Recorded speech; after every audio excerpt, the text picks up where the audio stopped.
ورحمة الله وبركاته. ازيكم عاملين ايه؟ انا شيماء. النهاردة عايزة اقدم لكم مشروب حلو قوي جميل، فيه طاقة. طاقة حلوة قوي. بيدي للجسم طاقة يعني وقيمة غذائية حلوة.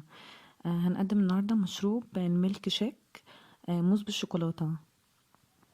اول حاجة هنجيب موزتين مثلا، يعني مقدار موزتين، ونقطعهم. ونجيب علبة زبادي، ونجيب كوباية لبن، يعني كوباية من لبن أو مج لبن. ونجيب معلقتين نسكويك أو كاكاو خام، ومعلقتين عسل. لو انت عايزة سكر حطي سكر براحتك. هنجيب الخلاط ونحط فيه المقادير. هنحط فيه الموز الأول في الخلاط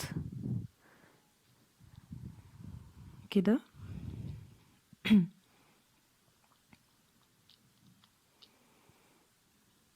لو انت عايزة تحطي سكر عادي، يعني مش شرط عسل، بس العسل بيعلي القيمة الغذائية بتاع أي مشروب يعني أو أي عصير. أول حاجة بحط الموز المتقطع. هحط الموز اهوت المتقطع اهو كده. وبعد كده هحط علبة الزبادي بعد ما نحط الموز.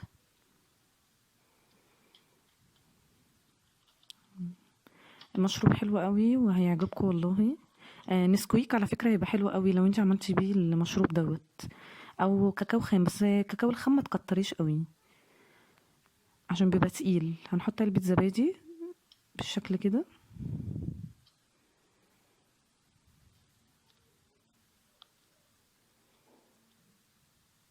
بعد كده هنحط كوباية اللبن، مج اللبن،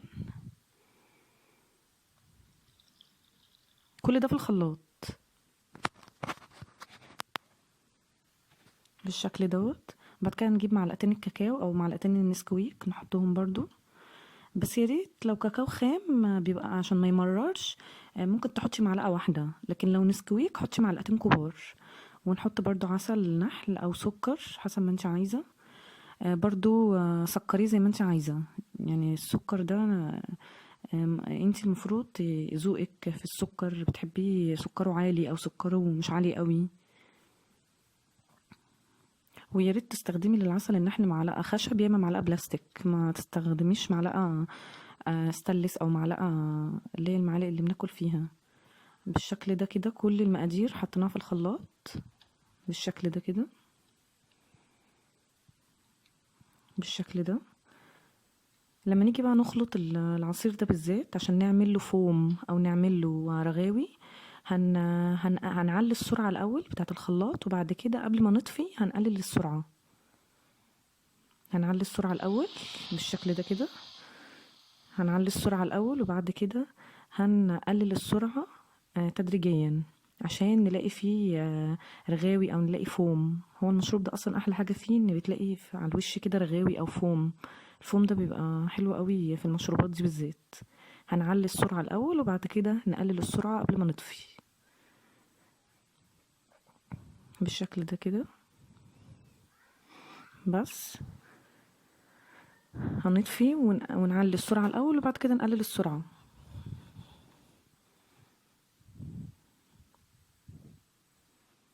بنقلل السرعة اهو قبل ما نطفي بالشكل ده.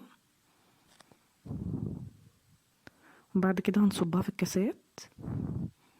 مشروب حلو قوي والله وقيمته الغذائية حلوة، بالذات لو حطيت له عسل نحل. بص الرغاوي اهو عامل رغاوي وفوم علشان بنعلي السرعة الأول وبعد كده نقلل السرعة قبل ما نطفي. هنجيب الكاسات هنحط فيها الرغاوي دي او الفوم ده، بيخلي شكلها حلو قوي وطعمها برضو بالشكل ده. مشروب حلو قوي وهيعجبكم والله، جربوه. وبالذات لو حطيتي عليه نسكويك، النسكويك بيبقى طعمه احلى في المشروب ده. النسكويك بيبقى متخفف بسكر، لكن الكاكاو الخام بيبقى ممرر شوية، فهتضطري انتي تقعدي تزودي سكر كل شوية